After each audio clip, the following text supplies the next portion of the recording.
नमस्कार। मंचस्थ महानुभावों, सारस्वत बंधुओं, भगिनीओ, विद्यार्थी भाई बहनों, 156મી ગાંધી જયંતિની ઉજવણી આપણે આપણી શાળામાં કરવા જઈ અત્યારે કરી રહ્યા છીએ। એ પણ એક વિશેષ આનંદ છે। આપણે આજના આપણા ઉત્સવ મૂર્તિ આપણા આજના મુખ્ય વ્યાખ્યાતા એમને આપણે સાંભળવા છે અને આ આયોજન કરવા પાછળનો એક જે હેતુ છે એ છે કે ગાંધી વિષય આપણો છે કે આપણે એને ગાંધીજી હવે આપણે તો એવા છીએ આમાં બેઠા એમાંથી લગભગ આપણા પ્રમુખ શ્રી આનંદભાઈ સાહેબ અને ભાનુભાઈ સાહેબ એ બે વ્યક્તિઓને કદાચ આરતી વ્યક્તિ કે જે ગાંધીજીના સદેહે એમને સાક્ષાત્કાર કર્યો છે। સાહેબ આનંદભાઈ સાહેબે તો કર્યો છે અને આપણે સૌ ભાગ્યવાન છીએ કે આપણે વચ્ચે એવા વ્યક્તિ આજે વિરાજમાન છે કે જેમણે ગાંધીજીને સદેહે એમનો સાક્ષાત્કાર કર્યો છે। આજના મુખ્ય વક્તા પ્રોફેસર દીપકભાઈ સાપરિયા, એમનો પરિચય ઘણો બધો છે પણ એમના પરિચય વિશે એટલું જ મારે કહેવાનું કે પોતે બર્થ લાઈન છે, જન્મથી પોતે આવે છે। અહીંયા જે પ્રજ્ઞાચક્ષુ જે વિદ્યાર્થીઓ બેઠા છે એમના માટે ખાસ હું એક ટકોર કરું છું કે તમારું અંધત્વ એ અભિશ્રાપ છે કે આશીર્વાદ છે? સાચી વાત છે। આ એક ઈશ્વરે આપણને મોકો આપ્યો છે। માનો કે આપણે ન અંધ થયા હોય તો આપ સૌ જે અત્યારે અંતરિયાળ વિસ્તારમાંથી આવો છો, શું તમે આ સગવડ, આ શિક્ષણ, આ જ્ઞાન પ્રાપ્ત કરી શકત? ન કરી શકત। ત્યાં ખેતરમાં લાગી ગયા હોય મજૂરી અત્યારે, એટલે આ એક આશીર્વાદ છે। એમ દીપકભાઈ પોતે જન્મથી અંધ છે, રાજકોટ મૂળ એમનો જિલ્લો, શિક્ષણ પ્રાપ્ત કર્યું નવરંગપુરા અંધજન શાળામાં, પછી વસ્ત્રાપુર, એ બધું આપ જાણો છો। પણ ગુજરાત કોલેજમાં વર્ષ 1994 થી તેઓ સળંગ આજ દિન સુધી આસિસ્ટન્ટ પ્રોફેસર તરીકે પોતાની કામગીરી કરે છે। એમનું વાંચન બહુ વિશાળ છે અને એટલું બધું વાંચે છે। એમના વાંચનનો તમારે પરિચય મેળવવો હોય કોઈને તો યુટ્યુબમાં રેકોર્ડિંગ ક્લબમાં સર્ચ કરજો બોલતી કિતાબે, અને બોલતી કિતાબેમાં એમને જે પુસ્તકો વાંચ્યા છે એમની સમીક્ષા એમને કરી છે અદ્ભુત। તમને પુસ્તક વાંચવાની જરૂર નહીં પડે, એ સમીક્ષા સાંભળી લેશો ને એટલે જાણે પુસ્તક વાંચ્યું એમ લાગશે તમને। એટલી નાની નાની બાબતો એમને ધ્યાનમાં રાખીને પુસ્તકની સમીક્ષા કરી છે। ઘણા બધા એમના કાર્યો છે, પણ હવે આપણે એમને સાંભળવા છે એટલે હું એમાં વિશેષ નથી કહેતો। ફરી એકવાર આ સંસ્થાએ આ સંસ્થાના પ્રમુખશ્રીએ અને આ સંસ્થાના સૌ મિત્રોએ જે આ આયોજનમાં પોતાનો સહકાર આપ્યો છે એ બધા સૌની હું અનુમોદના કરું છું। ખૂબ ખૂબ એમને હું હૃદયપૂર્વક એમનો આભાર માનું છું। અને ખાસ વિશેષ આજે ગાંધીજી અને આપણે આ વિષય પર આપણે જ્યારે સાંભળવાના છીએ ત્યારે મિત્રો ધ્યાન દઈને સાંભળજો અને પછી આ વિષયને અહીંથી સાંભળીને અહીંયા હોલમાં મૂકી ન જતા રહેતા, સાથે લઈ જજો અને પછી આપ પણ ગાંધીજી વિશે કંઈક નવું જાણજો, કંઈક નવું સમજજો, ગાંધી પ્રણાલીને અપનાવજો, બહુ જ ફાયદો થશે। વિશ્વમાં એકમાત્ર પહેલો ને છેલ્લો આ વ્યક્તિ હતો કે જેને સત્યના પ્રયોગો કર્યા છે। પ્રયોગો ઘણા બધાએ ઘણા કર્યા છે, સત્યના પ્રયોગો કરનારા પહેલો ને છેલ્લો આ વ્યક્તિ છે। તો આજે આપણે એમને સાંભળીએ।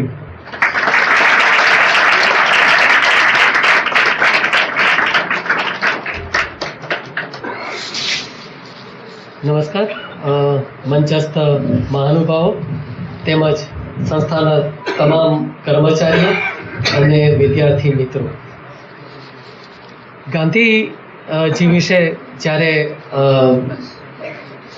આ વ્યાખ્યાન ગોઠવવાની વાત થતી હતી ત્યારે નીતેશભાઈએ મને એવું કહ્યું હતું કે આનંદ સર એવું કહેતા હતા કે જેમ ગૌતમ બુદ્ધને આ દેશ ભૂલી ગયો એમ એક દિવસ એવો આવશે કે ગાંધીજીને પણ આ દેશ ભૂલી જશે।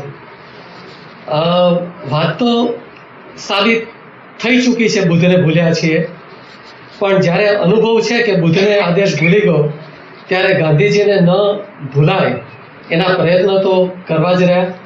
તો એ પ્રયત્નની શરૂઆત એમણે જ આ સંસ્થામાં કરી, એ માટે એમનો આભાર મને આ તક આપીને। પણ એવું પણ લાગ્યું કે ગંગા ઉલટી વહી, કારણ કે ગાંધીજીના માર્ગ ઉપર ચાલનાર સમસ્ત ચોખાવાલા પરિવાર અને જે આનંદભાઈ કહ્યું કે આરતી મેડમનો પરિવાર પણ એ જ માર્ગે ચાલ્યો, ત્યાં મને બોલાવીને ગાંધીજી વિશે થોડું કહેવાનું જે કાર્યક્રમનું આયોજન થયું, એટલે એવું લાગ્યું કે સૂર્ય સામે દીપક આવે, નામ પણ દીપક છે.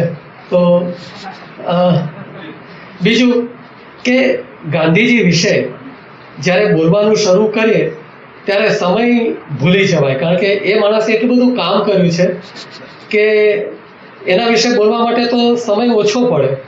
એટલે નિતેશભાઈને વિનંતી છે કે જ્યારે 15 મિનિટ બાકી રહે મારા વ્યાખ્યાનની ત્યારે મને ટકોર કરે, નહીંતર એકવાર આ ટ્રેન નીકળે શબ્દોની તો અટકવી મુશ્કેલ છે ગાંધીજી વિશે. તો ત્રીજું કે જેને આપણે પ્રેમ કરતા હોય એને બહુવચનમાં બોલાવવા બહુ ફાવતું નથી, એટલે ગાંધીજી, મહાત્મા, રાષ્ટ્રપિતા, બાપુ, એને બદલે મારા વ્યાખ્યાનમાં મોટાભાગે એક વચન આવી જશે, કારણ કે જેને આપણે ઈશ્વરને પ્રેમ કરીએ છીએ તો એને એક વચનમાં બોલાવીએ છીએ, તો ગાંધીજીને પણ એક જાતનો પ્રેમ કરીએ છીએ, તો મોટાભાગે એના માટે પણ એક વચન આવે તો પહેલેથી જ ક્ષમા માગી લઉં છું.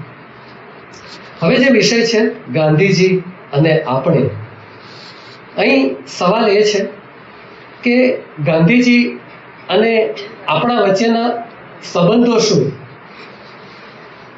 લગભગ ગાંધીજીની હત્યા પછીની જે પેઢી જન્મી, 1948માં હત્યા થઈ, એ પછી જે પેઢી જન્મી ભારતમાં, જે આજ સુધી એમાંના કેટલાક જીવે છે અને હજી નવા જન્મતા જ જાય છે, એમાં બે પ્રકારના વ્યક્તિઓ સર્જાયા.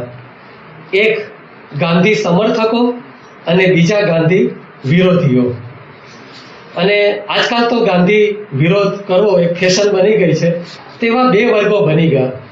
હવે એમાં સમસ્યા ત્યાં ઊભી થઈ છે કે જે ગાંધી સમર્થકોનો વર્ગ છે એક નાનો તો છે, પણ એમાં તકલીફ એ થઈ છે કે એ સમર્થક વર્ગમાં પણ એક મોટો વર્ગ એવો છે, લગભગ 75 થી 90%, જે એમ વિચારે છે કે આ બધું ગાંધી કરી શકે, આપણે ન કરી શકે, આપણી તો એ તાકાત નહીં, ગાંધીજી કરી શકે. એટલે ગાંધીજીના જે વિરોધીઓ છે એને અટકાવવા બહુ મુશ્કેલ બન્યા છે.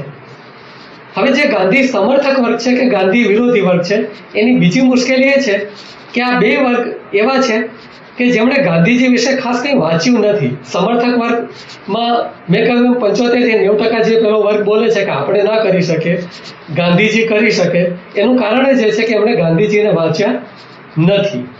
અને જેણે વાંચ્યા છે અથવા આ વર્ગે પણ વાંચ્યા હશે, એણે શરૂઆત પુસ્તકોની પસંદગી ખોટી કરી.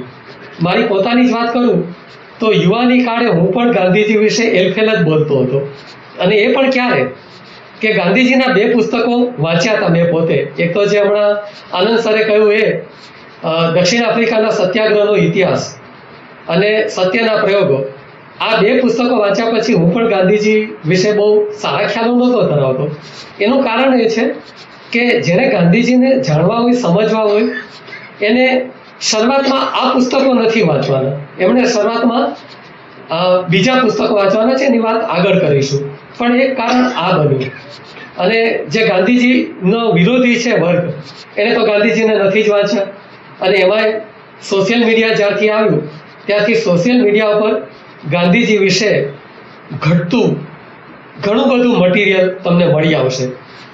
હું જ્યારે આ વ્યાખ્યાન ગોઠવાયું એ પછી ગાંધીજી વિશે બધી જાણકારી મેળવવા માટે ઘણા બધા પુસ્તકો વાંચતો હતો, એની સાથે સાથે સોશિયલ મીડિયા પણ ચકાસતો હતો. તો એક વિચાર એ આવ્યો કે જેમ આપણે ત્યાં ગાંધીજી એક મહામાનવ તરીકે પૂજાય છે, એમ વિશ્વમાં અન્ય સ્થળોએ અલગ અલગ મહામાનવો પણ થયા છે. તો મેં સર્ચ કર્યું યુટ્યુબ ઉપર કે એમના વિશે ક્યાંય એલફેલ બોલાયું છે, જેમ કે અબ્રાહમ લિંકન છે, માર્ટિન લ્યુથર કિંગ જુનિયર છે, તો એમના વિશે નેલ્સન મંડેલા છે, એમના વિશે તમને ક્યાંય નહીં આવજાણો, એકે વાર તમને વિડીયો કે ઓડિયો નહીં મળે.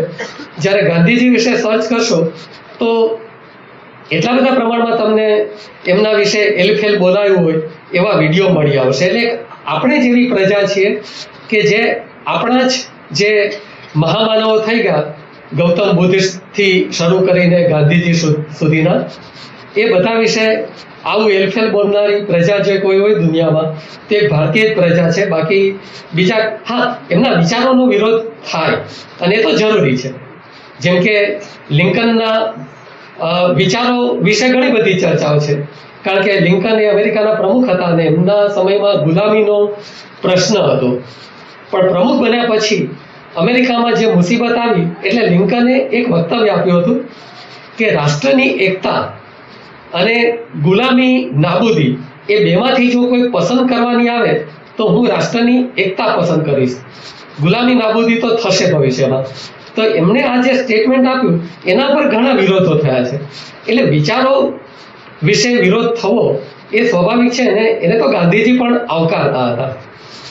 એટલે ગાંધીજીના વિચારોનો વિરોધ થાય એમાં કોઈ સમસ્યા નથી, પણ એમના અંગે જે ઘટતું, મેં કહ્યું ને, તમે યુટ્યુબ પર જોજો એટલે ખ્યાલ આવશે. અને એને માની ના લેતા, એટલી વિનંતી છે.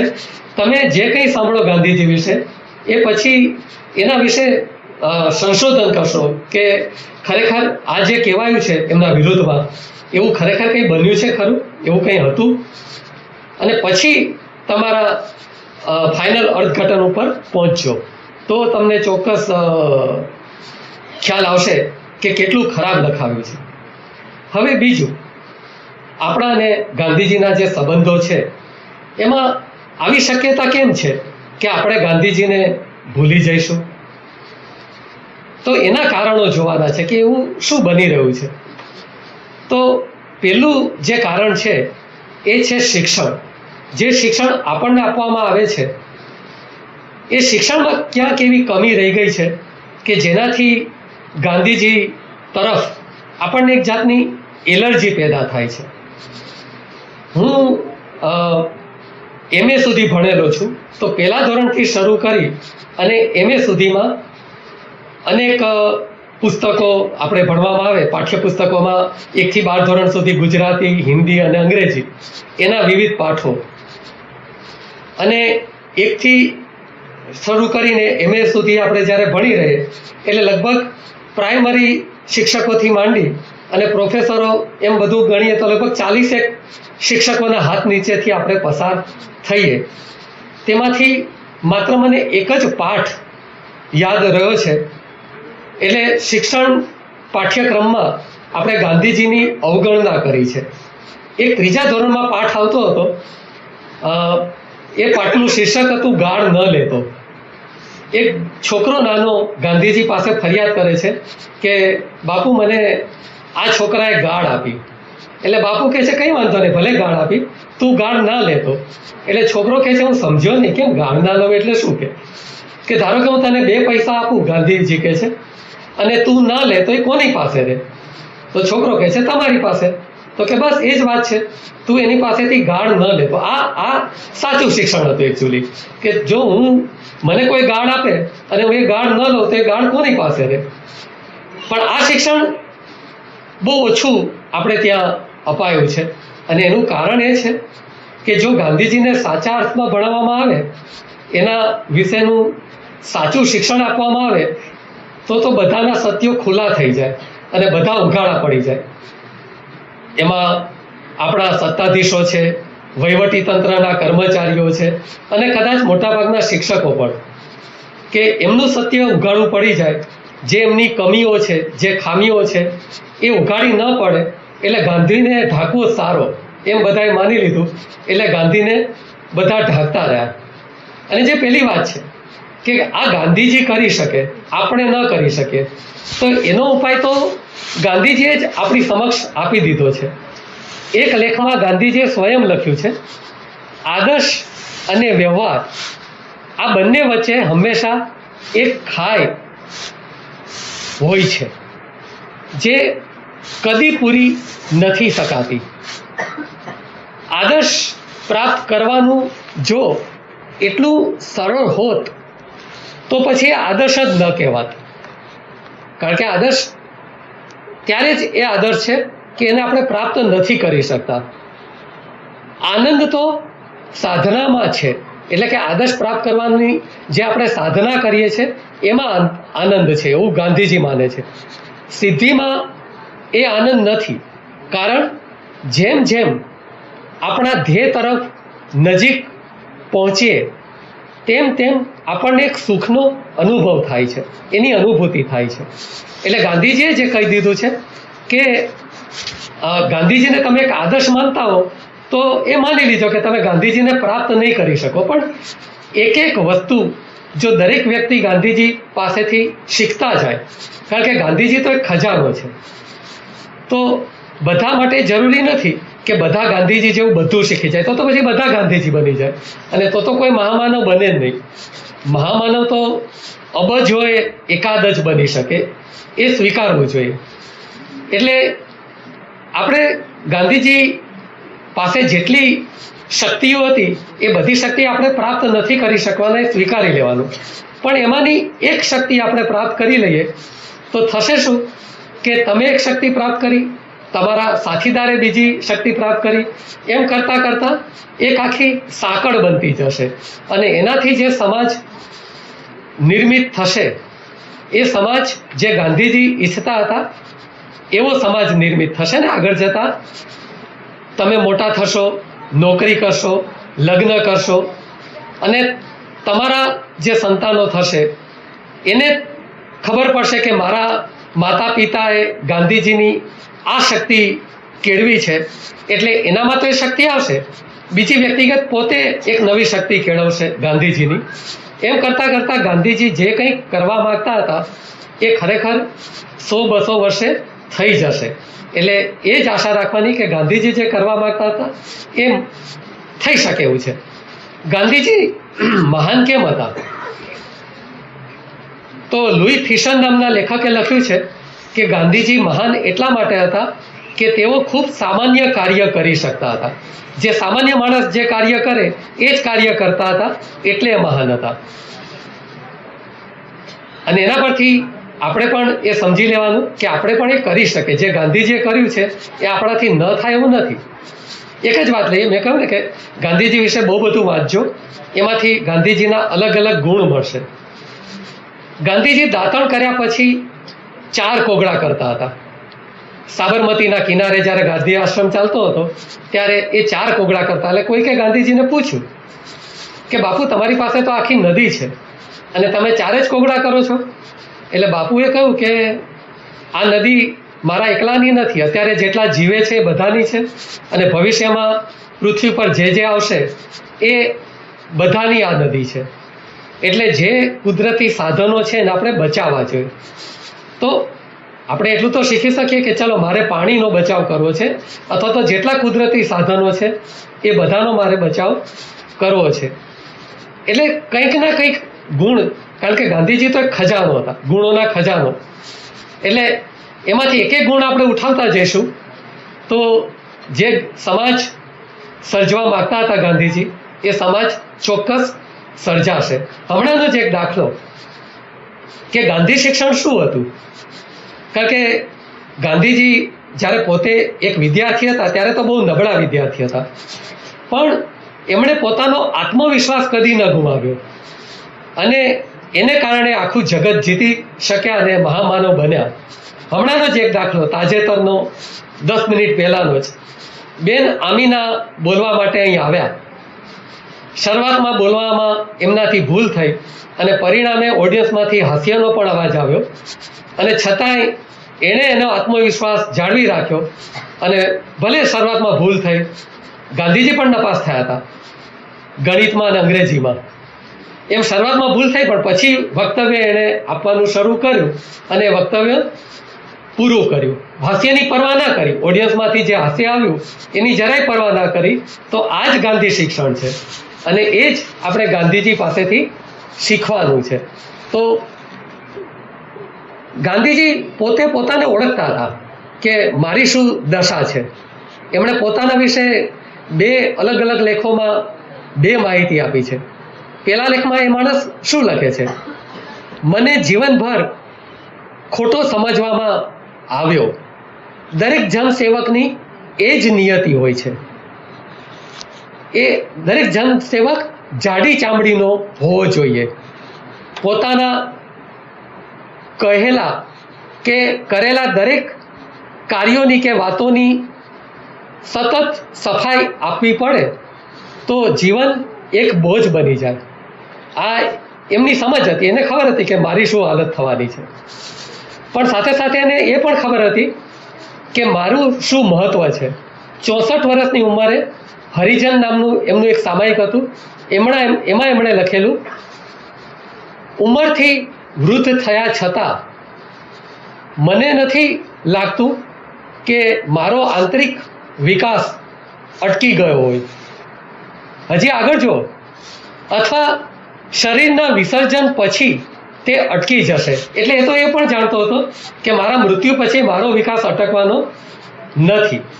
એટલે ગોડસે ગાંધીને મારી શક્યો નથી. ગાંધીજી જાણતા હતા કે મારી હત્યા થશે કે મારું મરણ થશે તોય ખરેખર એ મૃત્યુ ખાલી એક ભૌતિક મૃત્યુ હશે, બાકી હું તો જીવતો જ રહીશ. અને એ વાત સાબિત થઈ ચૂકી છે.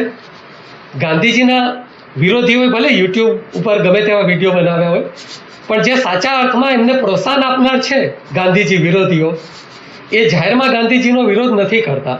આજે પણ 2 ઓક્ટોબરે કે 30મી જાન્યુઆરીએ ગાંધીજીના રાજઘાટ ઉપર એમને જઈને પુષ્પમાળાઓ ચડાવવી જ પડે છે, અથવા અન્ય દેશોમાં જ્યારે મુલાકાતે જાય છે ત્યારે પણ ત્યાં એમને ગાંધીજી વિશે સારું બોલવું જ પડે છે, કહેવું જ પડે છે. એટલે ગાંધીજી તો એક ખજાનો હતા. પણ મુશ્કેલી ક્યાં આવી કે ગાંધીજીના જે સમકાલીનો હતા એમાંના મોટાભાગે શું કર્યું કે ગાંધીજીનો લાભ ઉઠાવ્યો, અને એમને મળતો જે લાભ મળી ગયો એટલે તેઓ પછી ગાંધીજીથી અલગ થઈ ગયા. અને ગાંધીજીના મૃત્યુ પછી તો આ સિલસિલો લગાતાર ચાલતો રહ્યો કે ગાંધીજીના નામે પોતાની રોટલી શેકી લેવાની. એટલે ગાંધીજીનો ઉલ્લેખ, ગાંધીજીની સારી સારી વાતો બોલી, પ્રજામાં એક સારી છાપ પાડી, અને પછી પોતાને જે કંઈ જોઈએ છે એ મેળવી લેવાનું, અને પછી ગાંધીજીને સાઈડમાં મૂકી દેવાનું. એટલે જે મેં કહ્યું કે આપણી શિક્ષણ વ્યવસ્થામાં જ ક્યાંક એવી ગડબડ થઈ ગઈ કે આપણે ગાંધીજી વિશે સમાજ જાણી ન જાય એ સતત પ્રયત્ન થયો, અને સમાજ ગાંધીજીથી દૂર જ રહે. કારણ કે જો ગાંધીજી શું હતા એ સમાજને જો ખબર પડી જશે તો બધાનું આવી બનશે. એટલે ગાંધીજીનો સાચો પરિચય એ સમાજને થવો જ ન જોઈએ. એ એક કારણ હતું કે જેનાથી આપણા અને ગાંધીજી વચ્ચે અંતર આવી ગયું. આપણો દોષ નથી. અત્યારે જે કંઈ બની રહ્યું છે એમાં દોષ છે ગાંધીજીના મૃત્યુ પછી જે સત્તાધીશો હતા, જે વહીવટી તંત્રમાં હતા, એ બધાએ કંઈક એવું કર્યું કે ગાંધીજીને સમાજથી દૂર થાય એવો પ્રયત્ન કર્યો. અને આ ભારતીય સમાજમાં જ થયું છે. બાકી સમગ્ર દુનિયામાં ગાંધીજીનું જે સન્માન છે એના માટે એક જ ઉદાહરણ પૂરતું છે કે ઈસુ પછી દુનિયામાં જો સૌથી વધારે કોઈ સાહિત્ય લખાયું હોય તો એ ગાંધીજી ઉપર લખાયું છે. તમે જાણો છો કે દુનિયામાં ક્રિશ્ચિયન ધર્મ પાળનારાઓની સંખ્યા સૌથી વધારે છે. એટલે સ્વાભાવિક છે કે ઈસુ વિશે તો પુષ્કળ પ્રમાણમાં સાહિત્ય લખાયું જ હોય, પણ બીજા નંબર ઉપર જો કોઈના વિશે સાહિત્ય લખાયું હોય તો એ ગાંધીજી ઉપર છે.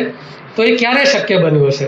ગાંધીજીમાં કંઈક એવી વિશેષતા હશે કે જેને કારણે એના પર આટલું બધું લખાયું. ગાંધીજી ઉપર સૌ પહેલું પુસ્તક 1909માં લખાયું હતું, an Indian patriot in South Africa. એ નામે એક ભારતીય રાષ્ટ્રવાદી સાઉથ આફ્રિકામાં એ નામનું પુસ્તક લખાયું. ત્યારથી શરૂઆત થઈ તો આજ દિવસ સુધી હજી ગાંધીજી પર લખાવાનું વર્તમાનમાં ચાલુ છે. હજી પણ ગાંધીજી પર ઘણા બધા પુસ્તકો અત્યારે વર્તમાન કાળમાં લખાઈ રહ્યા છે અને ભવિષ્યમાં પણ લખાતા જ જશે. કારણ કે ગાંધીજી તો એક ખજાનો હતો, એની પાસે ઘણી બધી વિશેષતાઓ હતી. બીજું કે ગાંધીજી કેમ ભૂલાઈ ગયા ધીમે ધીમે? તો એનું કારણ એ છે કે ગાંધીજી એ સામાન્ય લોકોના નેતા હતા. ખાસ કરીને જે અંત્યજ કહેવાય, એટલે કે જે સમાજ રચનાના અંતભાગમાં જે મનુષ્ય આવે છે, આ જે સમાજ વ્યવસ્થા છે એમાં જે છેલ્લામાં છેલ્લો મનુષ્ય છે એના એ નેતા હતા. એટલે કે જે ગરીબ વર્ગ છે, જે અશિક્ષિત વર્ગ છે, જે શોષિત વર્ગ છે એના ગાંધીજી નેતા હતા. અને ભારતમાં અને આમ તો લગભગ દુનિયાના કોઈ પણ દેશમાં આવા વર્ગની સંખ્યા હંમેશા વધારે હોય છે. શોષિત, ગરીબ, અશિક્ષિત અને કચડાયેલો એ જે વર્ગ છે એની હંમેશા બહુમતી હોય છે. અમીર વર્ગની સંખ્યા તો આંગળીના વેઢે ગણો એટલી સંખ્યા હોય છે ટકાવારીની દ્રષ્ટિએ. તો પ્રાચીન કાળથી શરૂ કરીને ભારતમાં અમીરોની સંખ્યા તો 10-15% કદી વધારે રહી નથી, જ્યારે શોષિત અને ગરીબ વર્ગની સંખ્યા એ 75થી 80 કે 90% જેટલી ભારતમાં રહી છે. અને ગાંધી આનો નેતા હતો. એટલે ગાંધીના જીવનકાળ દરમિયાન જ લગભગ જ્યારે એ વાત નિશ્ચિત બની ગઈ કે હવે ભારત સ્વતંત્ર થવાનું છે, ત્યારથી જ ગાંધીજીની અવગણના શરૂ થઈ ગઈ. એટલે એક વિદ્વાને એવું કહ્યું છે કે 1945 પછી ગાંધીજી એ ભારતમાં એનઆરઆઈ હતા.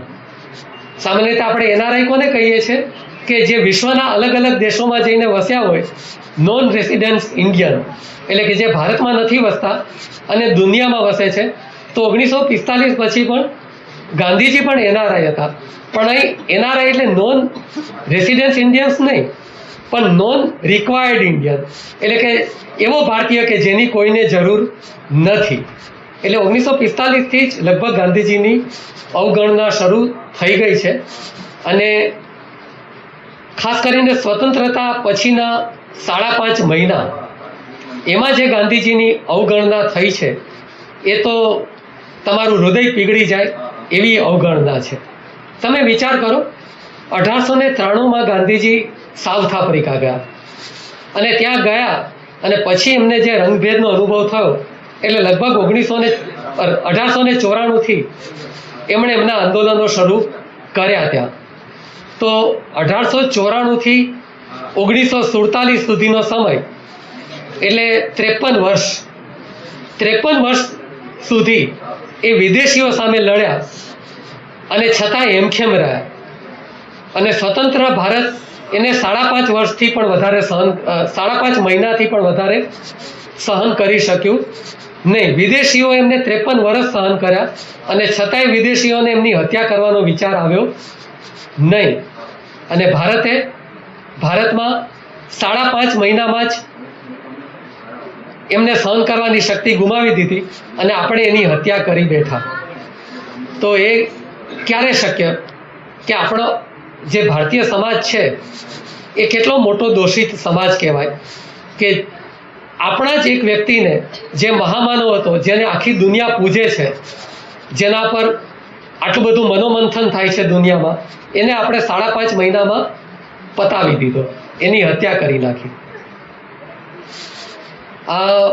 વિન્સ્ટન શીન નામનો એક અમેરિકન પત્રકાર હતો. અમેરિકામાં કુલ 5 પત્રકારો હતા કે જે ખૂબ ગાંધીજીને માનતા હતા અને એમના વિશે એમણે ખૂબ લખ્યું. તો આ વિન્સ્ટન શીન એ વિન્સ્ટન શીન એક બીજો ગાંધી ભક્ત પત્રકાર હતો, વિલિયમ શરણ કરીને. એ વિલિયમ શરણ પાસે જાય છે અને એને કહે છે કે મારે ગાંધીજીને મળવું છે અને તું ગાંધીજીની બહુ નજીક છે, તો તું મારી મુલાકાત ગોઠવી આપ. એટલે વિલિયમ શરણ કહે છે કે છેલ્લા 15 વર્ષથી હું જ્યારે તારી પાસે ગાંધીજીની વાતો કાઢું છું ત્યારે તું તો મને એવોર્ડ કરે છે. એટલે વિન્સ્ટન શીન કહે છે કે એવું નથી, હું તો ગાંધીજીનો બહુ મોટો ભક્ત છું, પણ ગાંધીજીના મુકાબલામાં હું બહુ નાનો માણસ છું, એટલે હું એને મળવાનું ટાળતો હતો. પણ હવે મારે મળવું છે કારણ કે ગાંધીજીની હત્યા થવાની છે. એટલે વિલિયમ શરણ કહે છે કે શું વાત કરે છે? તો કે આ બિલકુલ એની પાછળ ઐતિહાસિક લોજિક છે.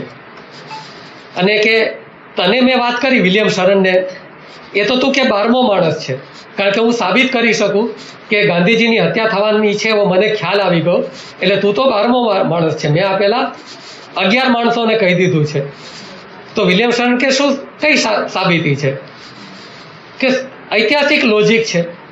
સોક્રેટિસની હત્યા થઈ હતી કારણ કે સોક્રેટિસ જે બોલતા હતા એ કોઈને ગમતું નહોતું, અને આજે ગાંધીજી જે બોલે છે એ કોઈને ગમતું નથી, એટલે ગાંધીજીની હત્યા થવાની છે. એટલે તું મારી તાત્કાલિક વ્યવસ્થા કરાવ, મારે એમને મળવું છે. એટલે લગભગ 24 જાન્યુઆરીએ ભારતમાં આવે છે, 28 જાન્યુઆરીએ ગાંધીજીને મળે છે, અને ભારતમાં આવ્યા પછી પોતાની ડાયરીમાં એ વ્યક્તિ લખે છે કે આ વ્યક્તિની હત્યા એક હિન્દુ કરશે. એને ખ્યાલ આવી ગયો હતો કે આ વ્યક્તિની હત્યા એક હિન્દુ જ કરશે. અને 29મીએ મળવાનું ગાંધીજી એને કહે છે કે આપણે 29મીએ મળીશું, તો એ ના પાડે છે કે કાલ તો મારે નહેરુ સાથે પંજાબ જવાનું છે, 30મીએ મળીશું. પણ પછી તમે જાણો છો કે 30મીએ તો મળવાનું શક્ય રહ્યું નહીં, કારણ કે 30મીએ જ ગાંધીજીની હત્યા થઈ ગઈ. તો એ રીતે ગાંધીજીની જે હત્યા થઈ 5.5 મહિનામાં જ આપણે એને સહન ન કરી શક્યા, એ આપણા માટે હવે એક પાપ થઈ ગયું છે. જે થઈ ચૂક્યું છે એ તો થઈ ચૂક્યું છે, એનો કોઈ હવે ઉપાય નથી. આપણે ગાંધીજીને શરીર રૂપે તો જીવિત કરી શકવાના નથી, પણ જે આ પાપ થયું છે, જે આ અપરાધ થયો છે, એનું પ્રાયશ્ચિત તો ચોક્કસ થઈ શકે. અને માટે ગાંધીજીને ફરી સમજવાની કોશિશ શરૂ કરવી જોઈએ. અને એના માટે કેટલાક પુસ્તકો તમે વાંચી શકો. એ વાંચ્યા પછી તમે સત્યના પ્રયોગો વાંચજો. પણ પેલું પુસ્તક હું તમને જે સૂચવું છું એ છે પ્રભુદાસ ગાંધીનું જીવનનું પરોઢ. આ જીવનનું પરોઢ વાંચશો તમે એટલે તમને ખ્યાલ આવશે કે ગાંધીજી શું કરતા હતા અને શું હતા, એમનું જીવન કેવું હતું. કારણ કે સત્યના પ્રયોગો વાંચશો ને તો તમને શરૂઆતમાં મેં કહ્યું હતું ને કે યુવાનીમાં મારા મનમાં કેમ, તો સત્યના પ્રયોગો વાંચે ને ત્યારે આપણને મનમાં એવી શંકા આવે કે ખરેખર આ માણસે આવું કર્યું હશે કે પછી ગપ્પા માર્યા છે. કારણ કે પોતાના વિશે તો બધા સારું જ લખે ને, તો આપણને એવી શંકા જાય. એટલે સત્યના પ્રયોગો પહેલું નથી વાંચવાનું, પહેલાં આ જીવનનું પરોઢ વાંચજો. એ વાંચશો પછી ચોક્કસ તમે દક્ષિણ આફ્રિકાના સત્યાગ્રહનો ઇતિહાસ વાંચજો, જે અત્યારે આનંદ સર વાંચી રહ્યા છે, અને પછી સત્યના પ્રયોગો વાંચજો. એટલે જીવનનું પરોઢ વાંચજો એટલે ચોક્કસ તમને ખ્યાલ આવશે કે ગાંધીજી શું હતા. કારણ કે એમની જે સામાન્ય બાબતો છે તમારી સમક્ષ છતી જ નથી કરવામાં આવી. ગાંધીજીને જેમ જેમ ભારતની ગરીબીનો ખ્યાલ આવતો ગયો એમ એમણે પોતાના કપડાં ઘટાડ્યા શરીર ઉપરના, અને છેલ્લે ફક્ત એક પોતળી પહેરતા હતા. એને ધોતીઓ ના કહેવાય, ઘૂંટણ સુધી આવે એવી પોતળી પહેરતા હતા, અને ઠંડીથી બચવા માટે ક્યારેક ઉપર ચાદર ઢાંકતા હતા. આ માણસ 1930માં ઇંગ્લેન્ડ જાય છે. એકાદ વાર ખાલી પ્રયોગ કરી જોજો, શિયાળામાં શર્ટ, છોકરા હોય તો શર્ટ કાઢીને અને છોકરીઓ તો સ્કર્ટ કાઢીને પોતાના રૂમની અંદર જ ઊભા રહી જજો શિયાળામાં 5 વાગ્યામાં, થરથર ધ્રુજી જશો. જ્યારે ઇંગ્લેન્ડની ઠંડી તો જબરજસ્ત ઠંડી હોય, એ ઠંડીમાં આ માણસ પોતળી પહેરીને આખા ઇંગ્લેન્ડમાં ફર્યો, અને ઇંગ્લેન્ડમાં રહ્યો પણ ક્યાં? એક ગરીબ આવાસમાં. એમના માટે તો કારણ કે ગોળમેજી પરિષદમાં સરકારના આમંત્રણને કારણે ગયો હતો, તો ગોળમેજી પરિષદમાં એ ગયો હતો, તો એના માટે તો સારામાં સારી વ્યવસ્થા હતી હોટલોની, પણ એ હોટલોમાં નથી રહેતો. એ તો એક સામાન્ય ગરીબ આવાસમાં જઈને રહે છે. એટલે ત્યાં તો કંઈ હીટર કશું ના હોય. તો એને આ સહન કર્યું છે, પણ એને એનો પ્રચાર નથી કર્યો કે હું આ સહન કરું છું. એટલે મેં કહ્યું ને કે એક એક શક્તિનો તમને ખ્યાલ આવવો જોઈએ ગાંધીજીમાં કઈ કઈ શક્તિઓ હતી. તો આપણા શરીરના કપડાં આપણા જ રૂમમાં, જ્યાં કોઈ જોતું ના હોય ત્યાં શિયાળામાં કાઢીને 2 મિનિટ ઊભા રહેજો સવારના, ડિસેમ્બરની 25 થી જાન્યુઆરીની 5-10 તારીખ વચ્ચે. કારણ કે ગુજરાતમાં સૌથી ભયંકર શિયાળો આ દરમિયાન જ હોય છે. તો નહીં ગમે આપણને, સવારમાં ધાબળામાંથી નીકળવાનું મન નથી થતું. તો આ માણસ આટલા ઓછા કપડાં સાથે ભારતની ઠંડી, ઇંગ્લેન્ડની ઠંડીમાં કેવી રીતે ફર્યો હશે? કોના માટે? એનો ધ્યેય શું હતો? ધ્યેય તો એક જ હતો ને, કે દેશને સ્વતંત્ર કરવો, દેશને આઝાદી અપાવી. એટલે સામાન્ય ગરીબોનો નેતા હતો. એટલે ગાંધીજીના મૃત્યુ પછી અમીરોએ રીતસર એવો પ્રયત્ન કર્યો કે આ જે શોષિત વર્ગ છે એને ગાંધીજી વિશે ખોટા ખ્યાલો પેદા કરો. એટલે જે ડિવાઇડ એન્ડ રૂલની પદ્ધતિ ખાલી અંગ્રેજોની જ નહોતી, આપણા ભારતીયોની આ જ પદ્ધતિ રહી છે, ડિવાઇડ એન્ડ રૂલ, એટલે કે ભાગલા પાડો અને રાજ્ય કરો. એટલે જે અમીર વર્ગ હતો, જે સત્તાધીશ વર્ગ હતો, એને જે જનસામાન્ય હતો એનામાં એવી ભ્રાંતિ ફેલાવી દીધી કે ગાંધીજી તો ઠીક, હવે સમજ્યા ભાઈ, એનામાં કશું હતું નહીં, આ તો બીજું બધું થયું એને કારણે સ્વતંત્રતા મળી, કે ગાંધીએ સ્વતંત્રતા અપાવી નથી. 1961માં બ્રિટનના ભૂતપૂર્વ વડાપ્રધાન ક્લેમેન્ટ એટલી એ ભારતની મુલાકાતે આવેલા. ભારતને જ્યારે સ્વતંત્રતા મળી 1947માં, ત્યારે ક્લેમેન્ટ એટલી એ ત્યાંના વડાપ્રધાન હતા. 1961માં એ ભારત આવે છે અને ભારતમાં આવીને એવું સ્ટેટમેન્ટ આપે છે, એવું વિધાન આપે છે કે ભારતને કંઈ સ્વતંત્રતા ગાંધીજીએ નથી અપાવી. એ તો 1946માં જે નૌકાદળનો બળવો થયો ને એને કારણે અંગ્રેજોને ખ્યાલ આવી ગયો કે હવે આ દેશ ઉપર શાસન કરવું શક્ય નથી, એટલે ભારતને અમે સ્વતંત્રતા આપી. આ માણસને ભારતની ધરતી ઉપર આવું સ્ટેટમેન્ટ આપવા દીધું ભારત સરકારે, અને પછી કોઈએ કંઈ એનો વિરોધ ના કર્યો. પણ વિચારવાનું, આમાં ક્યાં બીજ ક્યાં છે? આ તો ઝાડ હતું. 1946માં જે નૌકાદળનો બળવો થયો એ તો ઝાડ હતું, પણ એના બીજ કોણે વાવ્યા? આ નૌકાદળમાં બળવો કરવાની હિંમત ક્યાંથી આવી? તો એ હિંમત આવી ગાંધીજીએ જે 1915માં આવીને ભારતના લોકોને જે હિંમત આપી. જ્યારે 1915માં ગાંધીજી ભારત આવ્યા ત્યારે કેવી સ્થિતિ હતી ભારતમાં કે કોઈ અંગ્રેજ અમલદાર બહાર નીકળે તો લોકો ઘરમાં છુપાઈ જતા. અંગ્રેજોને એટલો બધો ડર હતો, ભય હતો.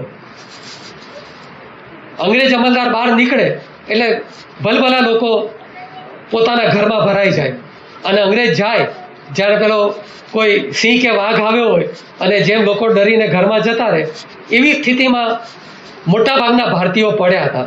હા, જે ભણેલા ગણેલા હતા એ જુદી વસ્તુ હતી, કારણ કે જે શિક્ષિત હતા એને તો અંગ્રેજોએ નોકરી આપી દીધી હતી, એટલે એ બધા તો અંગ્રેજોના ભક્ત હતા.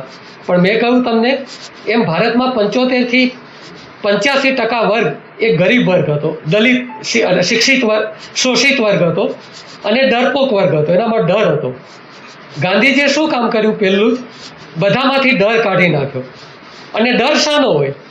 તો એક તો પોલીસનો ડર હોય, મારઝૂડ થવાનો ડર હોય, અને જેલમાં જવાનો ડર હોય.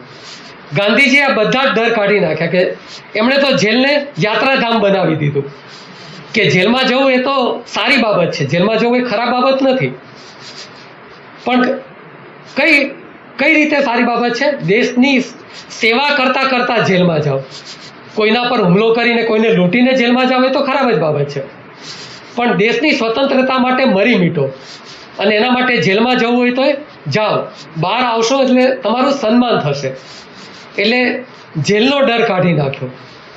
જે મારઝૂડનો ભય હતો, પોલીસ મારઝૂડ કરે તો કે તમારે માર ખાઓ પણ દેશને સ્વતંત્રતા અપાવો. આપણે દેશ એ તો આપણી માતા છે અને એને સ્વતંત્રતા અપાવવાની છે. એના માટે મરી પરવાનું પડે તો મરી પરવાનું, પણ એની સ્વતંત્રતા માટે ચોક્કસ તમે કંઈક કરો. અને આ વ્યક્તિ એવો નથી કે ખાલી ઉપદેશ આપે છે. ગાંધીજીના જીવનના ભારતમાં 2089 દિવસો છે કે ગાંધીજીએ 2089 દિવસો જેલમાં કાઢ્યા છે ભારતમાં, અને 249 દિવસ એ આફ્રિકાની જેલમાં રહ્યા છે. એટલે ખાલી ઉપદેશ આપનારો વ્યક્તિ નથી. એણે પોતે આટલા બધા દિવસો 2089 દિવસોને 365 ભાગી જોજો એટલે કેટલા વર્ષો થશે? તો એટલા વર્ષો એમણે ભારતની જેલમાં વિતાવ્યા છે, અને 249 દિવસો આફ્રિકાની જેલમાં વિતાવ્યા છે. તો એટલા દિવસો જેલમાં કાઢ્યા પછી એને હક છે, અધિકાર છે કે કહી શકે કે દેશ માટે તમે જેલમાં જાઓ. અને પરિણામે એણે બે વાતો કરી, સત્ય અને અહિંસા. ગાંધીજીની બે વાતો હતી, એક સત્ય બોલો અને એક અહિંસાનો માર્ગ બતાવો, એટલે કે અપનાવો. હવે ઘણા એવું કહે છે કે ભારતમાં જે અહિંસાની વાતો છે એને કારણે કંઈ સ્વતંત્રતા નથી આવી, પણ ભારતમાં જે ક્રાંતિકારીઓ હતા એ ક્રાંતિકારીઓએ જે કામ કર્યું એને કારણે સ્વતંત્રતા આવી. ક્રાંતિકારીઓના કામને આપણે બિરદાવીએ છીએ, એની ના નથી, પણ ગાંધીજી એ યુગ પુરુષ હતા. અને યુગ પુરુષ કોણ હોય છે કે જે 1-2 વર્ષનું ના વિચારે, આગામી 100-200 વર્ષનું વિચારી રાખે કે આગામી 100 વર્ષમાં શું થવાનું છે. એટલે ગાંધીજી ક્રાંતિકારીઓના જે લક્ષ્યાંકો હતા એના વિરોધી નહોતા, એમણે પણ ક્રાંતિકારીઓને બિરદાવ્યા છે. પણ ગાંધીજી એમ કહેતા હતા કે ક્રાંતિકારીઓની સંખ્યા કેટલી, બહુ તો 1000, 5000 માની લો, પણ સામે અંગ્રેજોની જે લશ્કર છે, અંગ્રેજોનું લશ્કર છે એની સંખ્યા કેટલી, તો કે 2 લાખ 3 લાખ. તો 2 લાખ 3 લાખ સૈનિકો જ્યાં હોય, પોલીસો જ્યાં હોય, એને 5000 લોકો પહોંચી વળશે? નહીં પહોંચી વળે. એટલે કે આમાં તો જે આપણા ભારતના યુવાનો છે એ અંગ્રેજોના હાથે માર્યા જાય છે. ક્રાંતિકારી પ્રવૃત્તિને કારણે આપણું જે યુવાન ધન છે એ અંગ્રેજોના હાથે માર્યું જશે. એટલે આ યુવાન ધન આ માર્ગે ન જાય, એક તો એ કારણ હતું. બીજું કે ક્રાંતિકારીઓને હંમેશા છુપાઈને રહેવું પડતું હતું, એટલે પ્રજામાં પણ તેઓ હળી મળી શકતા નહોતા. ખુદ ભગતસિંહે જેલમાં ગયા પછી જે કંઈ લખ્યું છે એમાં એવું સ્પષ્ટ લખ્યું છે કે ક્રાંતિકારીઓએ પોતાની પ્રવૃત્તિને કારણે તેઓ સામાન્ય લોકોથી દૂર થઈ ગયા છે, કારણ કે એમને છુપાઈને રહેવું પડે, નેતા તો એ પકડાઈ જાય. એને બદલે ક્રાંતિકારીઓએ હવેથી શું કરવાનું છે, તેઓ ગામડાઓમાં જાય, સમાજના લોકોને મળે, એમના સુખ દુઃખ દર્દો છે એને જાણે, એમની તકલીફો સમસ્યાઓને સમજે અને પછી પોતાની પ્રવૃત્તિ કરે. એટલે છેલ્લે ભગતસિંહે પણ આ વાતનો સ્વીકાર કર્યો હતો, ભલે એમણે નામ નહોતું લીધું, પણ ગાંધી માર્ગ જ સાચો માર્ગ હતો એવું ભગતસિંહે પણ લખાણો દ્વારા તો સ્વીકાર્યું છે. કારણ કે ગાંધીજી જનસામાન્ય વચ્ચે રહેતા હતા, સતત પ્રવૃત્તિશીલ હતા, બધાને મળતા હતા, યાત્રાઓ કરતા હતા. તમને એ તો ખ્યાલ હશે કે ગાંધીજીએ જેમને પોતાના ગુરુ માન્યા હતા, ગોપાલ કૃષ્ણ ગોખલે, એમણે ગાંધીજીને સલાહ આપી હતી કે તું ભાઈ ભારતમાં જ્યારે આવે ને દક્ષિણ આફ્રિકાથી, ત્યારે સીધું આંદોલન શરૂ ના કરી દેતો, પહેલા તું આખા ભારતની યાત્રા કરજે. હા, અને ગાંધીજીએ આખા ભારતની યાત્રા કરી. હવે એ યાત્રા કેવી રીતે કરી, તો એક તે રેલવેમાં 3 ડબ્બા આવતા, ફર્સ્ટ ક્લાસ, સેકન્ડ ક્લાસ અને થર્ડ ક્લાસ. હવે થર્ડ ક્લાસ નીકળી ગયો છે રેલવેમાંથી, હવે ફક્ત સેકન્ડ ક્લાસ ને ફર્સ્ટ ક્લાસ રહ્યો છે.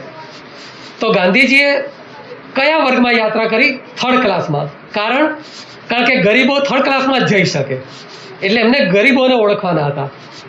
અને ઉનાળો હોય કે શિયાળો હોય કે ચોમાસું, એમણે 1 વર્ષ આ 3જા વર્ગના ડબ્બાની મુસાફરી કરી અને ભારતને ઓળખ્યું. અને એમણે જે ભારતની ઓળખ કરી એમાંથી જ એ સમજી ગયા કે અત્યાર સુધી ભારતની સ્વતંત્રતા માટે બધા નેતાઓ આંદોલન તો કરતા હતા, કારણ કે કોંગ્રેસની સ્થાપના તો 1885માં થઈ ગઈ હતી.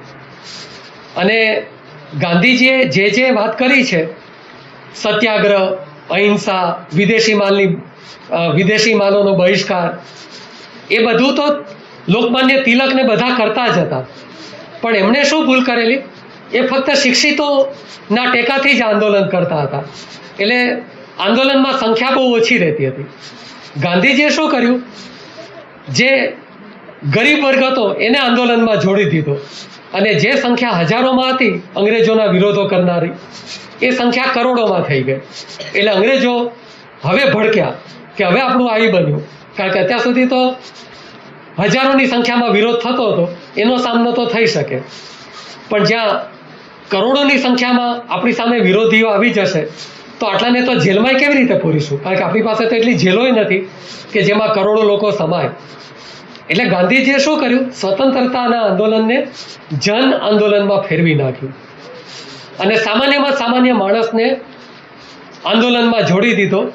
અને ભલે આપણને સ્વતંત્રતા 1947માં મળી, પણ ખરેખર તો 1930 પછી આ દેશના લોકો એક સ્વતંત્ર વ્યક્તિ હોય એ રીતે જ વર્તવા માંડ્યા હતા. એવું વિદેશી લેખકોએ લખ્યું છે, કોઈ ભારતીયોએ નથી લખ્યું.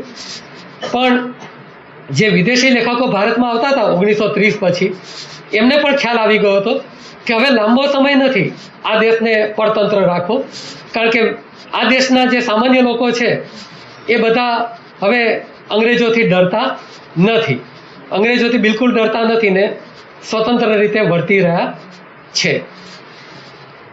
તો આ એક વિશેષતા હતી ગાંધીજીની. ત્રીજું કે ગાંધીજી અંગેના ખોટા ખ્યાલો જાણે અજાણે તમારા મનમાં ઘુસાડી દીધા છે. ગાંધીજીની સૌથી મોટી વિશેષતા કઈ હતી? ગાંધીજી એવું કહેતા હતા કે હું જે છેલ્લે બોલું ને એને જ સત્ય માનવાનું. કારણ કે હું 1916માં જે બોલ્યો અને 1946માં જે બોલું એમાંથી સત્ય કઈ વાત?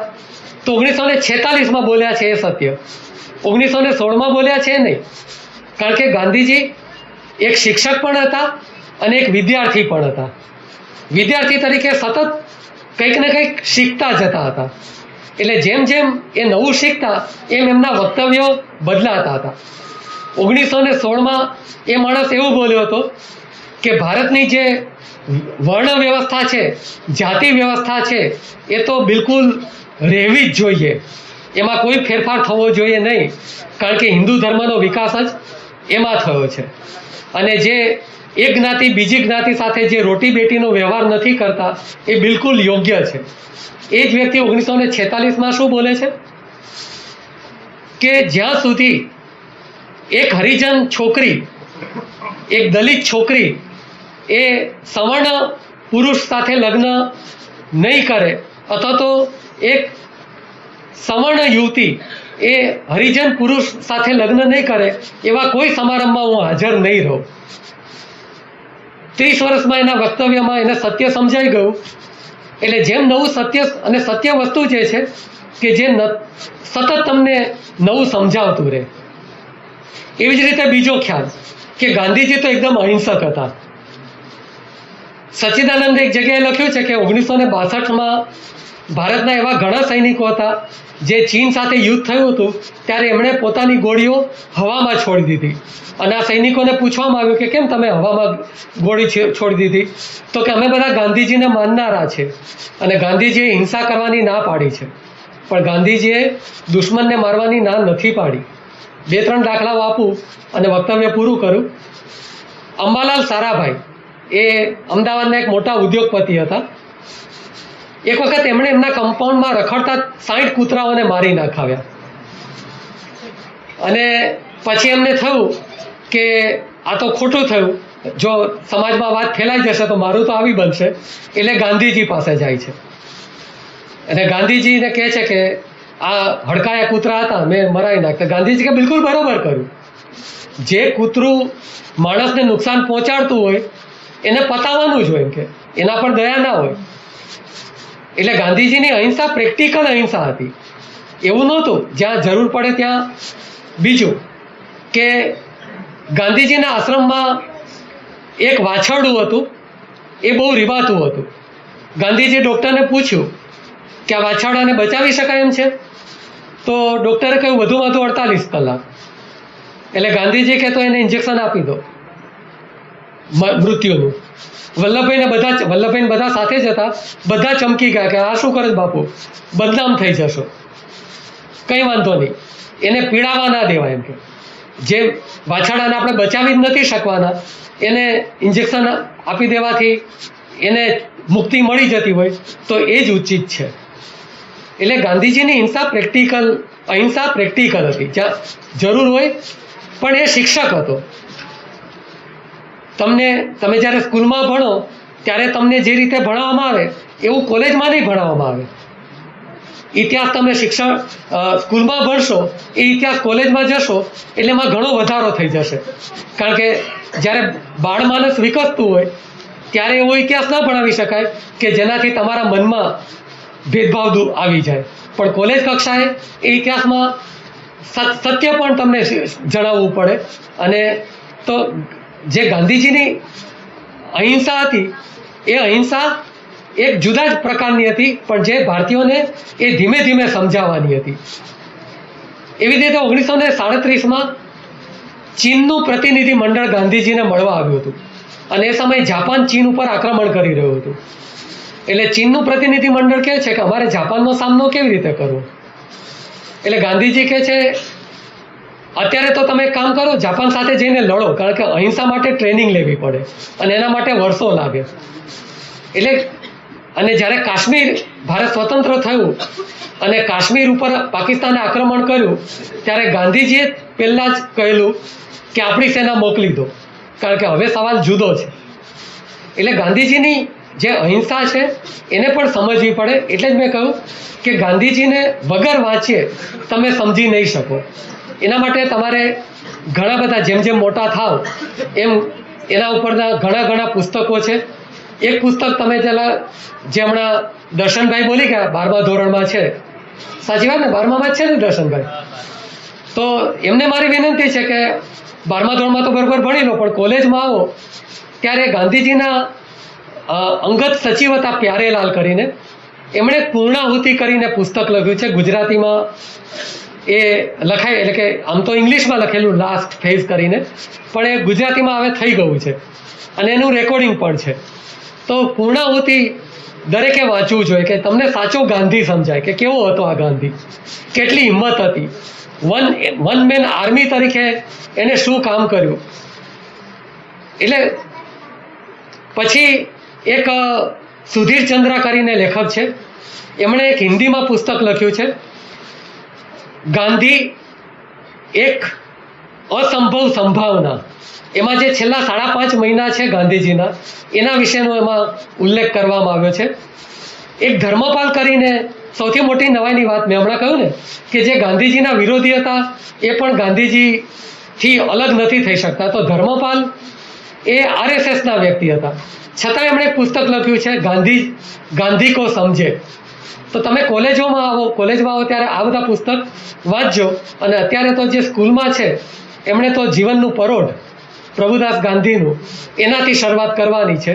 તો અવશ્ય એ વાંચો એટલે તમને સાચા અર્થમાં ગાંધી સમજાશે. જે તમારા મનમાં છાપ પડી ગઈ છે, આમ ગાંધી એટલે એક જાતની એલર્જી આવવા માંડે, એ એલર્જી દૂર થઈ જશે. અને ગાંધી શું હતા, કેવા હતા, કેટલી હિંમત હતી, કેટલી નૈતિકતા હતી. કારણ કે હજી તો મેં કહ્યું ને કે ગાંધીજી ઉપર બોલવું હોય તો કદાચ આખું અઠવાડિયું જોઈએ, અઠવાડિયા સુધી એના પર બોલ્યા કરે ત્યારે કદાચ ગાંધીજીની બધી વાતો તમારી સમક્ષ રજૂ કરી શકાય. ઓછા સમયમાં તો ગાંધીજીએ જે કર્યું છે એનો કદાચ 1% કરતાં પણ ઓછી વિગતો આપી શકાય. તો જે કંઈ સામાન્ય પરિચય ગાંધીજી અને આપણા વચ્ચે કેમ એક અંતર પડી ગયું છે, એ અંતરને કેવી રીતે આપણે ઘટાડવાનું છે અને કયા કારણસર આપણે ગાંધીજીથી થોડાક અલગ થઈ ગયા, એના કારણોની આ ચર્ચા કરવાની હતી. એટલે આ વાત કરી. જો તમારા કોઈ પ્રશ્નો હોય તો પહેલાં આપણે એને લઈ લઈએ. ગમે એવા ખરાબ પ્રશ્નો હોય તો પૂછતા અચકાતા નહીં, કારણ કે ગાંધીજીના સમયમાં પણ એનો ગમે એવો વિરોધી હોય તો એ ગાંધીજી એને સાંભળતા. તમને નહીં ખબર હોય પણ જ્યારે ગાંધીજી જીવતા હતા ત્યારે રીતસર પ્રભાત ફેરીઓ નીકળતી, જેમાં ગાંધીજી હાય અને છતાંય ગાંધીજીએ પ્રભાત ફેરી નીકળવા દેતા હતા. એમણે કોઈ સરકારને એવો આદેશ નથી આપ્યો કે આ પ્રભાત ફેરીઓ બંધ કરાવો, કારણ કે જે વિરોધી હશે ને એ જ એક દિવસ પ્રેમી બનશે. કોઈને પ્રેમ કરવો હોય તો પહેલાં એના વિરોધમાં જશે. મેં ના કહ્યું હું પણ ગાંધીજીનો વિરોધી હતો યુવાનીમાં, તો આજે ગાંધીજીને પ્રેમ કરતો થયો. કેમ? કારણ કે વિરોધ કરતાં કરતાં એક દિવસ મનમાં એવો આવે છે કે ના ના હું આ વિરોધ કરું છું પણ ખરેખર યોગ્ય છે કે નહીં, કંઈક કરવું પડશે, ગાંધીજી વિશે કંઈક વધારે જાણવું પડશે, અને વિરોધમાંથી જ છેવટે પ્રેમ ઉત્પન્ન થાય. એટલે તમને ગાંધીજી વિશે કોઈ એવા પ્રશ્નો હોય કે જેમાં તમે ગાંધીજી વિશે કંઈક ખોટું જાણ્યું હોય તો એ પણ તમે પૂછી શકો છો. તો કોઈનો પણ કંઈ સવાલ હોય તો આપણા શિક્ષક મિત્રોમાંથી પણ કોઈને કઈ પ્રશ્ન હોય, આપણા વિદ્યાર્થીઓ. બોલો બોલો બોલો.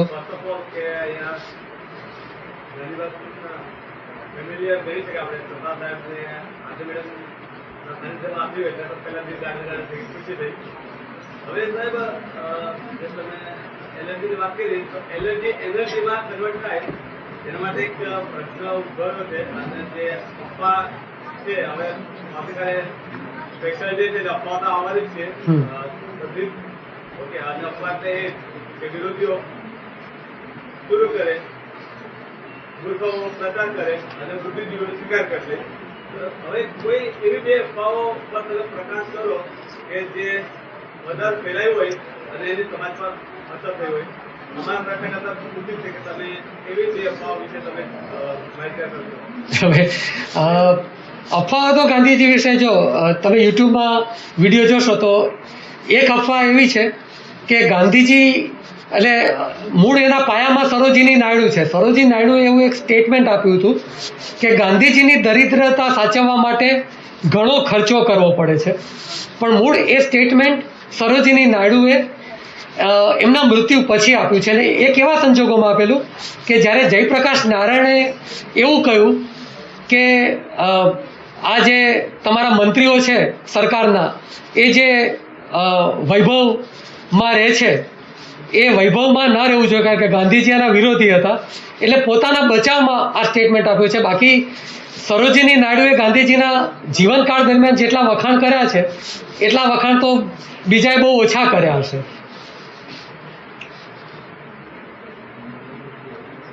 અને બીજી અફવા હા કે ગાંધીજીની બકરીઓને એમ કે ગાંધીજી જે બકરીનું દૂધ પીતા હતા એ બકરીઓને ચારામાં ઘાસની જગ્યાએ ડ્રાય ફ્રૂટ આપવામાં આવતું હતું, એવી પણ અફવા છે.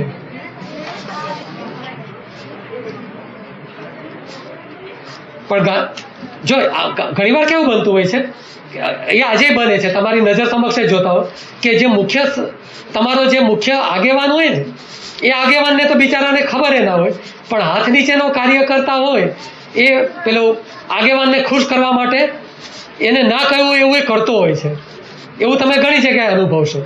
એટલે એવું ક્યાંક કોઈક દિવસ કોઈકે એવું બન્યું હોય કે કોઈક એકાદ ગાંધીજીની બકરીને કોઈકે ડ્રાય ફ્રૂટ ખવડાવી દીધું હોય, એના પરથી પછી આ એક અફવા રૂપે પછી ફેલાઈ જાય. હું સંદીપ બોલું છું.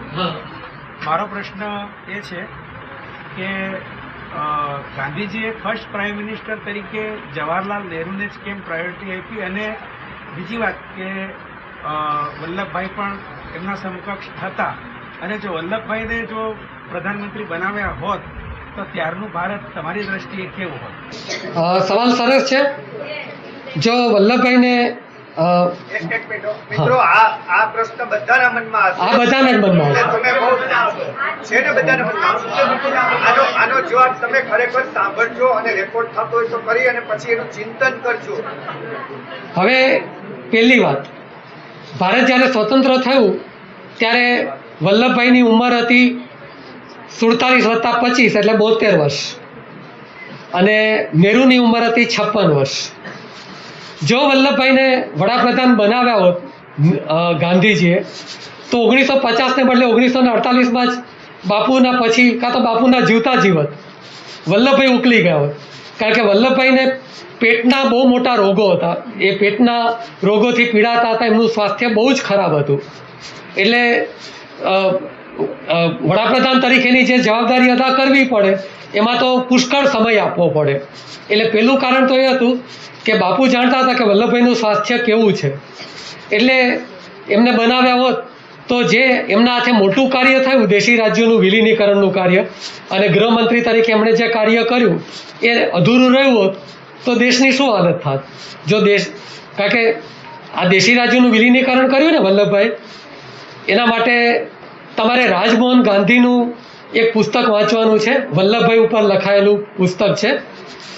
કઈ દેશનું વિલીનીકરણ છે. દેશી રાજ્યો 562 જેટલા દેશી રાજ્યો હતા જ્યારે ભારત આઝાદ થયું ત્યારે, અને અંગ્રેજો તો એવું ઈચ્છતા હતા કે આ દેશી રાજ્યો સ્વતંત્ર રહે.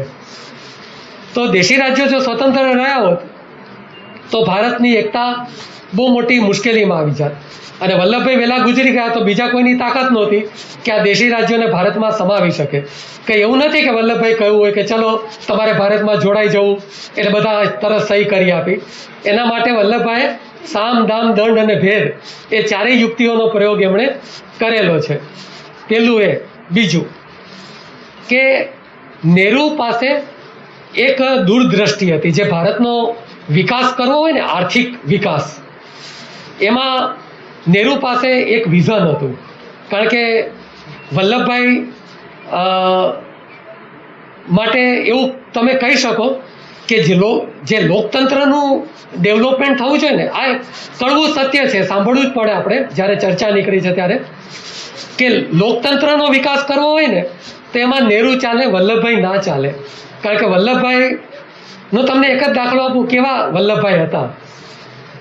એક વખત ગાંધીજી, વલ્લભભાઈ અને નહેરુ કંઈક ચર્ચા કરતા હતા. તો એ સમય દરમિયાન એક ઉંદરડી આંટા મારતી હતી અને વલ્લભભાઈને ડિસ્ટર્બ કરતી હતી. એટલે વલ્લભભાઈ શું કર્યું, ઉંદરડીને રૂમાલથી પકડીને ખિસ્સામાં મૂકી દીધી. અને નહેરુમાં લોકતાંત્રિકતા હતી. જે લોકતાંત્રિક સંસ્થાઓનું ડેવલપમેન્ટ કર્યું છે, આ બધા માટે બહુ, મેં કહ્યું ને કે અત્યારે સોશિયલ મીડિયાના જમાનામાં જે બધી વાતો ચાલે છે એ વાતોને એક બાજુ રાખવી પડે. તમારે એના માટે બહુ બધું વાંચવું પડે કે નહેરુએ કેવી રીતે દેશની અંતે આ બધા જ માનવો છે એટલું સમજી લેજો. ગાંધીથી માંડી, નહેરુથી માંડી એ બધા જ માણસો છે, કોઈ ઈશ્વર નથી. એટલે જેમ આપણાથી ભૂલો થાય એમ એમનાથી ભૂલોય થઈ છે. ગાંધીજીની ભૂલો પણ ગણાવી શકાય અને નહેરુની ભૂલોય ગણાવી શકાય. એ ભૂલોય ગણાવી શકાય, પણ સામે એમની વિશેષતાઓય ગણાવી શકાય કે નહેરુએ જે આર્થિક ડેવલપમેન્ટ કર્યું એની પાસે જે દ્રષ્ટિકોણ હતો, ખાસ કરીને બીજી પંચવર્ષીય યોજનામાં એણે જે ભારતનું ઔદ્યોગિકરણ કર્યું નહેરુએ, ભિલાઈ સ્ટીલ પ્લાન્ટ આવ્યો, ભદ્રાવતી સ્ટીલ પ્લાન્ટ આવ્યો, ભાખરા નાંગલ બંધ બાંધ્યો, નર્મદા બંધની શિલાન્યાસ કર્યો, એમ એવું તો ઘણું બધું ગણી શકાય. તો એ બધા માટે, અને સૌથી મોટી ઉંમર જવાબદાર હતી કે વલ્લભભાઈજી 56, નહેરુજી 56 વર્ષના હતા, એટલે એમની પાસે સમય હતો. વલ્લભભાઈ માટે સમય નહોતો. પણ નહેરુની, તમને એમ થશે કે હું નહેરુનો ચમચો નથી ને, નહેરુની ભૂલોય ગણાવી દઉં કે નહેરુની સૌથી મોટી ભૂલ એક જ થઈ છે કે 1957માં એમને નિવૃત્તિ લઈ લેવાની હતી. તો શું થાત, એક દાખલો બેસી જાત. જેમ અમેરિકામાં એક દાખલો છે ને કે પ્રમુખની મુદ્દત વધુમાં વધુ 2 ટર્મ સુધી. એ કેમ થયું એવું કે અમેરિકાના જે પહેલા પ્રમુખ હતા જ્યોર્જ વોશિંગ્ટન, એ અમેરિકા સ્વતંત્ર થયું ત્યારથી 8 વર્ષ માટે સ્વતંત્ર પ્રમુખ બન્યા અને 1789માં ફરી જીતી શકે એમ હતા તો એમણે ના પાડી દીધી. એટલે પછી એક નૈતિક કાયદો આવી ગયો કે ભાઈ હવે કોઈ પણ પ્રમુખ 2 ટર્મ સુધી રહેશે, 4 વર્ષની, કે આ 4 વર્ષે ચૂંટણી થાય છે. પણ પછી બન્યું એવું કે 1932માં અમેરિકાનો એક પ્રમુખ બન્યો FD રૂઝવેલ્ટ, અને સતત 4 ટર્મ સુધી પ્રમુખ પદ ઉપર રહ્યો, 32, 36, 40 અને 44. 45માં એનું મૃત્યુ થયું ચાલુ પ્રમુખ પદે. એટલે પછી 1950માં અમેરિકાની સંસદમાં કાયદો લાવવો પડ્યો. અત્યાર સુધી નૈતિક બાબત હતી, પણ પછી કાયદો આવ્યો કે કોઈ પણ પ્રમુખ એક ધારા 2 ટર્મ સુધી, અને વધુમાં વધુ એક ધારા નહીં તોય પછીથી આવે તોય 2 ટર્મ સુધી જ પ્રમુખ બની શકશે. તો નહેરુ જો 57માં રિટાયર્ડ થઈ ગયા હોત તો આ દેશમાં મૃત્યુ પર્યંત વડાપ્રધાન બનવાની જે પ્રથા ચાલુ થઈ ગઈ એ પ્રથા ના થાત અને મંત્રીઓને, વડાપ્રધાનો કે મુખ્યમંત્રીઓ એ જાતે નિવૃત્ત થઈ જાત. એટલે પ્રજાનું દબાણ આવત. એટલે આ કારણ હતું કે વલ્લભભાઈને વડાપ્રધાન ના બનાવ્યા અને નહેરુને વડાપ્રધાન બનાવ્યા. બોલો બીજો કોઈ પ્રશ્ન? સાહેબ, મારો એક બીજો પ્રશ્ન છે. હા બોલો. કે મોહમ્મદ અલી જીન્નાએ જ્યારે અલગ દેશની માંગ કરી તો ત્યાર પછી મોહમ્મદ અલી જીન્ના અને ગાંધીજી વચ્ચે કેવા સંબંધો હતા? 1944માં જેલમાંથી બહાર આવ્યા પછી ગાંધીજીએ સમજૂતી કરવા માટે મોહમ્મદ અલી જીણા સાથે વાટાઘાટો કરેલી, પણ મોહમ્મદ અલી જીણા એ તો એક મોહરું હતું. એકચ્યુઅલી દેશનું વિભાજન એક આખી અલગ ચર્ચાનો વિષય છે કે આ દેશનું વિભાજન કેમ થયું, પણ 1946 પછી 47માં ગાંધીજી તો કોઈના પ્રત્યે દુશ્મનને હંમેશા માન આપતા હતા અને ગાંધીજી એમ માનતા હતા કે ખરાબમાં ખરાબ માણસમાં પણ સદગુણ તો રહેલા જ છે. એટલે એમની ભાવના તો મોહમ્મદ અલી જીણા પ્રત્યે હંમેશા સારી રહી, પણ મોહમ્મદ અલી જીણાની સારી રહી નહોતી. પણ આ તમે પૂછ્યું એટલે એક વસ્તુ કહી દઉં કે આ દેશના 3 વિભાજન થયા, એટલે કે 3 દેશ બન્યા અત્યાર સુધીમાં: ભારત, બાંગ્લાદેશ અને પાકિસ્તાન. ભારતમાં મહાત્મા ગાંધી, બાંગ્લાદેશમાં શેખ મુજીબુર રહેમાન અને પાકિસ્તાનમાં મોહમ્મદ અલી જીણા, આ 3 મુખ્ય નેતાઓ ગણાયા. આ 3માં સૌથી વધુ કોઈ પાખંડી હોય તો એ મોહમ્મદ અલી જીણા હતા.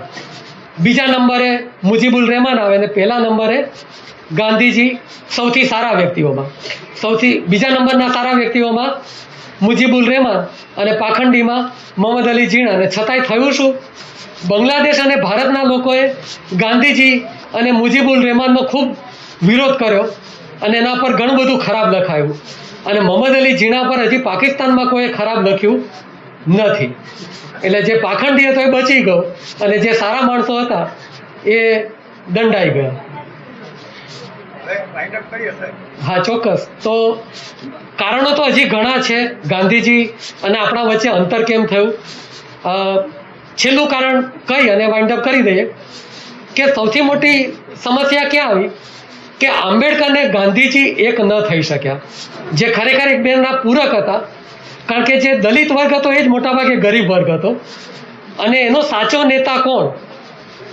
એ એક ડિવાઇડ એન્ડ રૂલ કરવામાં, જે મેં કહ્યું ને કે અમીરોએ ડિવાઇડ એન્ડ રૂલ કર્યું, તો અમીરોએ વ્યવસ્થિત રીતે આંબેડકરવાદીઓ અને ગાંધીવાદીઓને ઝઘડાવી માર્યા, અને એ ઝઘડો આજ દિવસ સુધી ચાલુ છે. ન તો ગાંધીવાદીઓ ગાંધીજીને સાચી રીતે સમજીને આંબેડકરવાદીઓને સમજાવી શક્યા, અને ન તો આંબેડકરવાદીઓ આંબેડકરને સાચું સમજી. કારણ કે આંબેડકરે 1943માં એક લેક્ચર આપેલું, રાનડે, ગાંધીજી અને જીણા, એના પર એક લેક્ચર આપેલું, અને એમાં આંબેડકરે એવું કહેલું કે હું તો મૂર્તિ ભંજક છું, મૂર્તિ પૂજક નથી. અને છતાં આંબેડકરવાદીઓએ આજે આંબેડકરની કેટલી બધી મૂર્તિઓ બનાવી. કારણ કે જે માણસ એમ કહેતો હતો કે હું તો મૂર્તિને તોડનાર છું, મૂર્તિનો પૂજનાર નથી, અને એ જ આંબેડકરવાદીઓએ આંબેડકરની આટલી બધી પ્રતિમાઓ બનાવી નાખી છે. એટલે ખરેખર એકબીજાના પૂરક હતા, પણ દુઃખની વાત એ છે કે ન તો ગાંધીજીના આંબેડકર એ સમાધાન ઉપર પહોંચી શક્યા અને ન એમના અનુયાયીઓ. ટૂંકમાં આપણી ભારતીયની જે પ્રકૃતિ છે એ મૂળ પ્રકૃતિ એ કે આપણે વાહક છીએ, ડ્રાઈવર નથી. એટલે કે આપણો લીડર જ્યારે હોય અથવા તો એ મૃત્યુ પામે તો આપણે એનો વાહન તરીકે ઉપયોગ કરીએ છીએ, સવાર થઈ જઈએ છીએ, પણ એના ડ્રાઈવર નથી થતા કે ભાઈ એને જ્યાં છોડ્યું છે ત્યાંથી આપણે આ વાહનને આગળ લઈ જવાનું છે. એટલે જે ગાંધીજીએ જે વારસો આપ્યો એ વારસાને એક ડ્રાઈવર તરીકે આપણે આગળ લઈ જવાનું છે, એના સવાર થઈને બેસી નથી રહેવાનું. તો ડ્રાઈવર થવા માટે તમારે એમને સમજવા પડે, જાણવા પડે, અને જે ગાંધીજીએ કાર્ય અધૂરું રાખ્યું છે એ કાર્ય તમે પૂરું કરવા. કારણ કે એ પણ અંતે મનુષ્ય હતા, એટલે એમનું કાર્ય પૂરું નથી થયું. કાર્ય તો ફક્ત ઈશ્વર જ પૂરું કરી શકે, મનુષ્યના કાર્ય તો અધૂરા જ હોય. તો એ અધૂરા કાર્યો તમારે આગળ જઈને ગાંધીજી વિશે ખૂબ બધું જાણી, વાંચી, સત્ય સમજી અને એ કાર્ય પૂરું કરવાનો પ્રયત્ન. તમે શિક્ષક બનશો મોટાભાગના, તો તમારા વિદ્યાર્થીઓને ગાંધીજીનો સાચો પરિચય આપી અને એ કાર્ય પૂરું કરી શકો. જરૂરી નથી કે તમે કોઈ આંદોલન શરૂ કરો, પણ એક શિક્ષક તરીકે તમે તમારા વિદ્યાર્થીઓને ગાંધીજીનો સાચો પરિચય આપી અને એ કાર્ય પૂરું કરજો એવી આશા રાખું છું. અસ્તુ.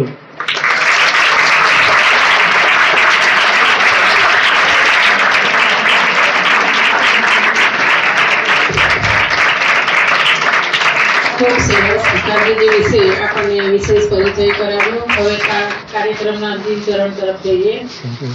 મંત્રી શ્રી વિવેકભાઈ ટેલરની વિનંતી કરીશ કે આપ આભાર વિધિ કરો.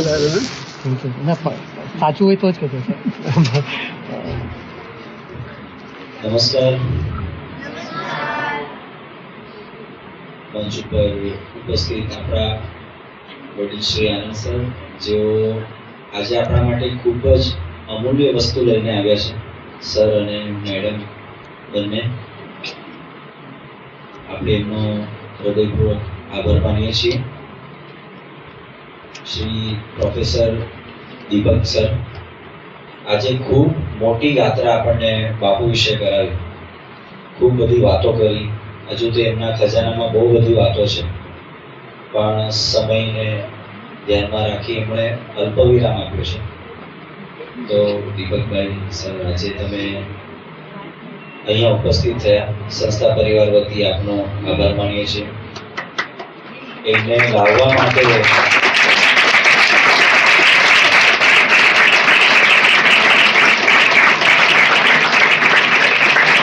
એમને અહીં સુધી આપણા સુધી લાવવા માટે જેમણે ભાગ ભજવ્યો છે એવા શ્રી નીતેશભાઈ સુખડિયા, એમનો પણ આપણે આભાર માનીએ છીએ. એમની સાથે પધારેલ સંગીતા જૈન, આપણી સંસ્થાના વડા એવા ભાનુભાઈ અમૃતા સર, સંસ્થાના આચાર્ય શ્રી મનીષા મેડમ, તમામ સ્ટાફગણ, વિદ્યાર્થી મિત્રો અને આવેલ મહેમાનો, આપ સર્વનો આભાર માનીએ અને વિરમું છું. જય હિન્દ.